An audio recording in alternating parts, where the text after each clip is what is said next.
Hello everyone, a very good morning to all of you. First of all, thank you very much आप सबकी teachers day की विशेष मिली and it really feels good okay ये बहुत अच्छा लगता है जब स्टूडेंट्स के थ्रू अप्रिसिएशन आता है so thank you very much and you know it has encouraged me मुझे इसने मोटिवेशन दिया है कि आपके लिए कुछ और भी बेटर करें राइट तो आज का डेली गाइडेंस प्लीज पूरा देखना आज कुछ आपके लिए बेटर करेंगे हम जो प्रीवियस ईयर मेंस के क्वेश्चन है जितनी चीजें आपने अभी तक पढ़ी है उनको जो है हम ब्रीफली देखेंगे ताकि आपको चीजों का आइडिया लगे ठीक है सो प्लीज पूरा देखना बिफोर टारगेट्स हम प्रीवियस ईयर क्वेश्चन देखेंगे जितनी चीजें आपने अभी तक पढ़ी है अगर आप प्रीवियस ईयर क्वेश्चंस कर पा रहे हो जो पढ़ के that means your preparation is going good आपकी प्रिपरेशन सही चल रही है okay so again a quote for you to start your day the best preparation for tomorrow is doing your best today यानी अगर आप सोच रहे हो कि कल क्या करें हम what best we could do tomorrow right उसके लिए आपको आज अपना बेस्ट करना चाहिए ठीक है हर दिन को आप देखो देखो पास्ट में जो हो गया सो हो गया ठीक है आज जो है आपका दिन है पूरा आप सुबह 5 बजे उठते हो then you have lot of time आज अपना बेस्ट करो मैक्सिमम निकालो अपने दिन का ठीक है अब देखो ये सारे प्रीवियस ईयर क्वेश्चन है मेंस के जनरल स्टडीज पेपर 2 के पॉलिटी सेक्शन के वो भी उस पार्ट के जो पार्ट अभी तक आपने जो है आपने लक्ष्मीकांत में से कौन कौन से पार्ट पढ़ लिए अभी आपने लक्ष्मीकांत में से अभी ये दो मेजर पार्ट कवर कर लिए राइट कौन से कॉन्स्टिट्यूशनल फ्रेमवर्क और सिस्टम ऑफ गवर्नमेंट ये दो मेजर पार्ट कवर कर लिए राइट तो अब इनके प्रीवियस ईयर क्वेश्चन है ये जरा देखते हैं आपको कुछ आइडिया लगेगा इनको देख के तो ये कुछ क्वेश्चन है जो आपको प्रैक्टिस करने चाहिए this you should practice let me hide my self ताकि आपको ये अच्छे से दिखे ओके या मैं थोड़ा अपने आप को साइड में कर लेता हूं या जस्ट मैं 1 मिनट हाइड कर लेता हूं ठीक है अब आपको दिख रहा होगा ठीक है अब देखो ये क्वेश्चंस आपको प्रैक्टिस करने हैं अब कैसे करने हैं एक दिन में एक क्वेश्चन लो ठीक है उस पे आंसर लिखने की कोशिश करो ठीक है take one question one day हर दिन में एक क्वेश्चन लेना है and try to write an answer on this ठीक है आपने आंसर लिख दिया उसके बाद सी योर आंसर अपने आंसर को देखिए आपके आंसर में आपको क्या कमी लगती है वो कमियां देखने के लिए कंटेंट वाइज अगर लगती है तो वापस आप इन चैप्टर पे जाओ राइट वापस इस चैप्टर पे जाओ देखो कि उस चैप्टर में क्या बता रखा था ठीक है तो जैसे ये पहला क्वेश्चन है ये amendment of the constitution constitution के अमेंडमेंट और बेसिक स्ट्रक्चर पे क्वेश्चन है दोनों चैप्टर आपने पढ़े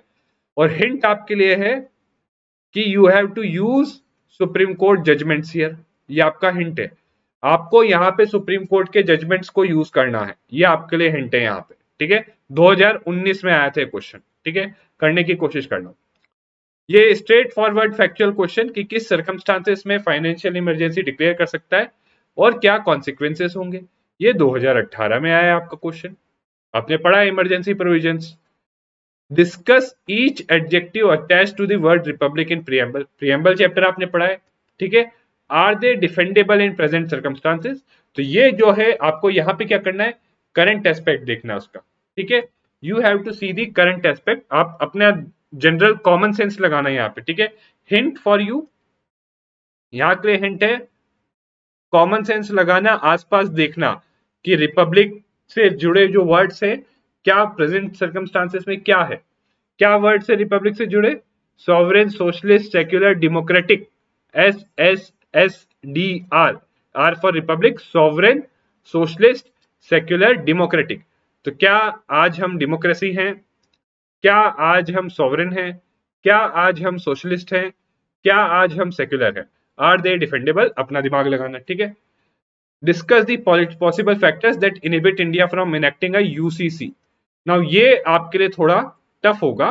बिकॉज ये थोड़ा करंट अफेयर्स बेस्ड है इनफैक्ट अब आगे आप देखोगे तो ये शायद से आपको मुश्किल होगा बट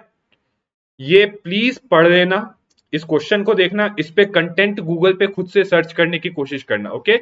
क्वेश्चन को देखना खुद से कंटेंट सर्च करने की कोशिश करना क्यों मैंने दिया है आपको क्योंकि यूसीसी आपने डीपीएसपी में पढ़ा है अब देखो यहाँ पे सिंपल आपको क्वेश्चन देख के मैं ये नहीं बोला कि आप बस इसको प्रैक्टिस करो आप ये भी समझो कि स्टैटिक पार्ट जो आपने पढ़ा है उससे किस तरीके से आपसे पूछा जाता है how the UPSC could ask you questions also try to understand from here right? By seeing these questions you should also try to understand how UPSC can ask you question. ये क्वेश्चन देख के ये भी समझना है कि UPSC कैसे question पूछ सकता है, राइट? अब देखो सबसे ज्यादा यूपीएससी कैसे पूछता है, करंट को स्टैटिक से या स्टैटिक को करंट से लिंक करके। अब देखो फेडरलिज्म आपने पढ़ा है, फेडरलिज्म में कोऑपरेटिव है, कॉम्पिटिशन है, कन्फ्रंटेशन है, राइट? ये आपको बताना है रीसेंट एग्जांपल देके। तो देखो जो फेडरलिज्म के बेसिक प्रोविजन है, जो बेसिक फंडास है, राइट, जो आपने पढ़े कि ये शेड्यूल है, 7 शेड्यूल है, इसमें ऐसे ऐसे डिवाइडेड है, ये लिस्ट है, इसके लिए ये लिस्ट है, इसके लिए ये लिस्ट है, ये तो बेसिक तो आप लिखोगे या बाकी रीसेंट एग्जांपल्स की बात आ गई, तो रीसेंट एग्जांपल्स आपको देने पड़ेंगे, ये इसका करंट एस्पेक्ट है। तो आप इस तरीके से समझिए कि कोई स्टैटिक टॉपिक है उसको करंट से कैसे लिंक करके यूपीएससी पूछ रहा है, ये 2020 में पूछा गया था, ठीक है। अगला है इंडियन कॉन्स्टिट्यूशन, अगेन देखो एग्जिबिट्स अ सेंट्रलाइजिंग टेंडेंसी। अब आप एक चीज देख रहे हो, फेडरलिज्म पे, फेडरलिज्म पे है दोनों क्वेश्चन, ठीक है। अगेन इसमें क्या है, from the perspective of epidemic disease act, disaster management act and recently passed farm act, ठीक है। तो अगेन करंट अफेयर से लिंक करके, so that's why I tell you static को करंट से लिंक करो, करंट को स्टैटिक से लिंक करो, बहुत जरूरी है, ठीक है। यू शुड ऑल्सो क्या करना चाहिए आपको, इनका जरूर आंसर करना, इस इन दोनों का जरूर आंसर करने की ट्राई करना, कोई बात नहीं पुराना कंटेंट देख के आंसर करना। ये एक थीम है, फेडरलिज्म एक थीम है, इस पे रिपीटेड क्वेश्चंस आते हैं, आपको आ सकते हैं, यहां से कंटेंट किसी और फॉर्म में आ जाएगा, तो यहां से कंटेंट उठा लो आप, और बाद में जो है आप उसको जो है यूज कर सकते हो आगे भी, मान लो आगे भी आपको क्वेश्चन आ गए फेडरलिज्म में, तो आप ये रीसेंट एग्जांपल्स यूज कर सकते हो, ठीक है। नाउ अगेन आप लोग टारगेट्स का वेट कर रहे हो, मैं जानता हूं, तो फटाफट बाकी मैं बता देता हूं। ये भी देखो article 21 right to life, right, उसमें राइट टू क्लीन एनवायरनमेंट आता है, और बर्निंग क्रैकर्स करंट में आया था इशू, ठीक है। अगेन फंडामेंटल राइट पे लेटेस्ट जजमेंट, तो फंडामेंटल राइट पे क्वेश्चन आता है हमेशा relating it to the latest judgment. Again concept of freedom of speech and expression, hate speech और फिल्म्स, अगेन फंडामेंटल राइट पे क्वेश्चन आया किससे लिंक करके, करंट अफेयर से। A question on fundamental rights mostly come while linking it to current affairs. फिर से देखो article 90, चार क्वेश्चन आप देख रहे हो लगातार फंडामेंटल राइट के आए हैं और करंट अफेयर से लिंक करके आए हैं, तो आप समझ जाओ करंट अफेयर्स जब पढ़ रहे होगे और कोई भी क्वेश्चन जो आया जिसमें उसको फंडामेंटल राइट की, मतलब कोई भी आर्टिकल आया जिसमें फंडामेंटल राइट की बात की गई है, कोई भी, राइट, तो उसको बहुत ज्यादा अच्छे से पढ़ना है, उसके नोट्स बनाने, ठीक है। This is the maximum help I could do for you right now, क्योंकि इससे ज्यादा करूंगा तो बहुत लंबा खिंच जाएगा, इसको 10 मिनट के अंदर ही रखना है हमें, ठीक है। ये गाइडेंस सेशन है, ओके। अगेन मैं चाहूंगा बट कंस्ट्रेंट है, otherwise I would like to discuss all these questions with you, ठीक है। तो एसेंशियल टारगेट्स आपका सब्जेक्ट हो गया और करंट अफेयर्स हो गया, ठीक है। अब देखो सब्जेक्ट में काफी कुछ कवर कर लिया है, अब आपको कवर करना है चैप्टर 4 एग्जीक्यूटिव, ये एग्जीक्यूटिव जो चीजें एग्जीक्यूट करता है। अब आप पूछोगे ये कब कवर करेंगे हम चैप्टर 3, चैप्टर 3 क्यों छोड़ रखा है, तो आई वुड आस्क यू, आप कमेंट्स में बताइए, टेल मी इन कमेंट्स कि आप ये जो चैप्टर क्लास 11 के एनसीईआरटी का चैप्टर 3 है, इसको लक्ष्मीकांत के कौन से चैप्टर के साथ रिलेट करके पढ़ना चाहो, पढ़ोगे, मतलब पढ़ोगे, मैं बताऊंगा वो आगे, राइट, बट कमेंट्स में बताइए कि आप इसको कौन से लक्ष्मीकांत के चैप्टर के साथ पढ़ोगे, ठीक है। बाकी आज का आपका टारगेट क्या है वो मैं आपको क्लैरिफाई कर देता हूं। आज का टारगेट आपका ये है एग्जीक्यूटिव, ये आज का आपका टारगेट है, आज आपको ये पढ़ना है। और अब आ जाते हैं हम इस पे, अब आ जाते हैं हम सेंट्रल गवर्नमेंट और स्टेट गवर्नमेंट, ये पार्ट 3 और पार्ट 4 इस जो लक्ष्मीकांत के हैं उसको साथ में लेके चलेंगे, ठीक है। अब यहां पे आप पढ़ो प्रेसिडेंट और यहां पे आप पढ़ो गवर्नर। अब ऐसा क्यों कर रहा हूं कि मैं आपको सेंट्रल और स्टेट गवर्नमेंट एक साथ पढ़ा रहा हूं, क्योंकि अब देखना काफी कुछ सिमिलैरिटीज है, बेसिकली जो स्टेट लेवल पे गवर्नमेंट है ना वो मोस्टली जो सेंट्रल गवर्नमेंट है उसका रेप्लिका है, बस कुछ चेंजेस है, तो आपको चेंजेस ही ध्यान में रखने, ठीक है। तो आज के लिए आपका टारगेट फिर एक वहां पे एग्जीक्यूटिव का चैप्टर, एक यहाँ पे 17 और 30, कम टारगेट है, टारगेट कम है ये, ठीक है। आगे जो है थोड़ा बढ़ाऊंगा मैं, जो है वीकेंड में बढ़ाऊंगा क्योंकि जल्दी हमें कवर करना है, ठीक है। सो वीकेंड में बढ़ाऊंगा, ठीक है। सो आई होप ये चीज देख के आपका जो डाउट आ रहा था कि क्या सिलेबस कवर हो जाएगा, क्या आंसर कर सकते हैं, ये चीज देख के थोड़ा आपको एटलीस्ट ये सेंस हुआ होगा कि हाँ हम लोग एटलीस्ट राइट डायरेक्शन में तो हैं, राइट। तो क्लास 11th की एनसीईआरटी में से चैप्टर 4 एग्जीक्यूटिव, लक्ष्मीकांत में से चैप्टर 17 प्रेसिडेंट और चैप्टर 30 गवर्नर पढ़ना है आपको। पहले एनसीईआरटी पढ़ोगे एग्जीक्यूटिव चैप्टर, फिर प्रेसिडेंट वाला चैप्टर पढ़ोगे, फिर गवर्नर वाला। अब देखो मैं जानता हूँ प्रेसिडेंट वाला चैप्टर थोड़ा बड़ा है, बट अगेन कोशिश करना कवर करने की, ठीक है। आई नो थोड़ा टफ होगा बट कोशिश करनी पड़ेगी, राइट। बाकी आपको अगर ज्यादा टाइम लग रहा है तो लेक्चर 13 पॉलिटी प्लेलिस्ट का देख लो, प्रेसिडेंट पे है, पूरा कवर किया है बहुत अच्छे तरीके से, कुछ भी नहीं छूटेगा आपका, ठीक है।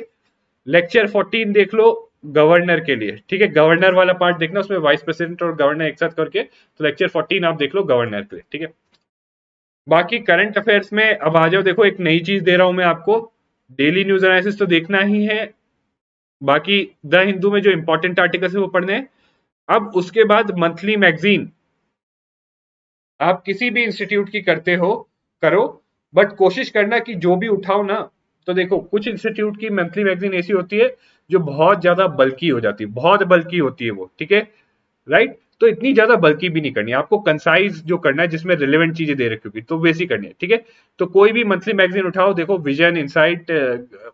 जो है आपका दृष्टि, 4-5 मेजर हैं, ये हम बोलेंगे इनमें से किसी का भी उठा के मई मंथ का जो है पॉलिटी सेक्शन करिए, ठीक है। देखिए हम लोग भी मंथली मैगजीन लाएंगे, पर अभी मैं इसलिए नहीं बोल रहा आपको क्योंकि हमने अभी ही स्टार्ट किया है, राइट। तो अभी आप जो हमारे आर्टिकल्स है ना, ये जो इंपॉर्टेंट आर्टिकल्स है, इसी को क्लब करके हम भी मंथली मैगजीन लाने की कोशिश करेंगे, ठीक है। बट हमने अभी से स्टार्ट किया तो आपको मई से कवर करना है, मई 2021,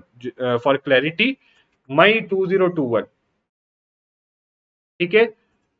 फॉर क्लैरिटी आपको मई 2021, ठीक है, मई 2021, ओके। सो मई 2021 से कवर करना है आपको, ठीक है। सो उसमें क्या करना है, मई 2021 की मैगजीन खोलना, उसमें पॉलिटी सेक्शन, कौन सा सेक्शन, पॉलिटी सेक्शन, और कोशिश करना कि आज या कल में जो है आप कंप्लीट कर दो उसको, ठीक है। हालांकि एक दिन लगना चाहिए, बट अगेन आपके पास वो टारगेट्स भी हैं, तो आज या कल में उसको कंप्लीट कर देना प्लीज, ठीक है। और देखो मेहनत अगर ज्यादा लगे तो प्लीज कर लो, ज्यादा मेहनत आपका ही फायदा है, आप आपको ही इजी होगा। अगर अभी ज्यादा मेहनत करोगे तो बाद में इजी होगा, अगर अभी कम मेहनत करोगे तो बाद में डिफिकल्ट होगा, ठीक है। तो प्लीज डू हार्ड वर्क। बाकी रिमाइंडर्स, प्रीवियस ईयर क्वेश्चन से रिलेट करना है बोथ प्रीलिम्स और मेंस के लिए।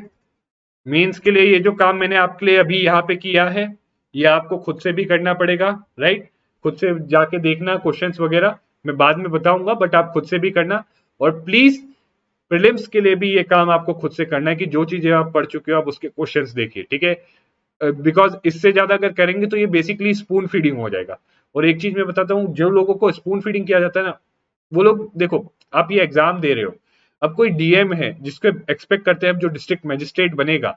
उससे हम ये नहीं एक्सपेक्ट करते कि उसको हर चीज स्पून फीड की जाए, उससे ये एक्सपेक्ट करते हैं कि वो चीजें खुद से मैनेज कर सकता है, ठीक है। तो इसीलिए आपको आपको गाइडेंस दिया जाएगा, सब कुछ मिल रहा है, अब आपको कुछ चीजें खुद से भी मैनेज करनी पड़ेगी। तो वेरी इंपॉर्टेंट, जो भी आपने पढ़ लिया है उसके लिए प्रीलिम्स के क्वेश्चन जरूर देखिए, ठीक है। बाकी जो भी पढ़ो उसको सिलेबस से रिलेट करो जरूर, और सिलेबस से रिलेट करते वक्त ये भी देखो कितना इंपॉर्टेंट है वो, हाउ इंपॉर्टेंट इट इज।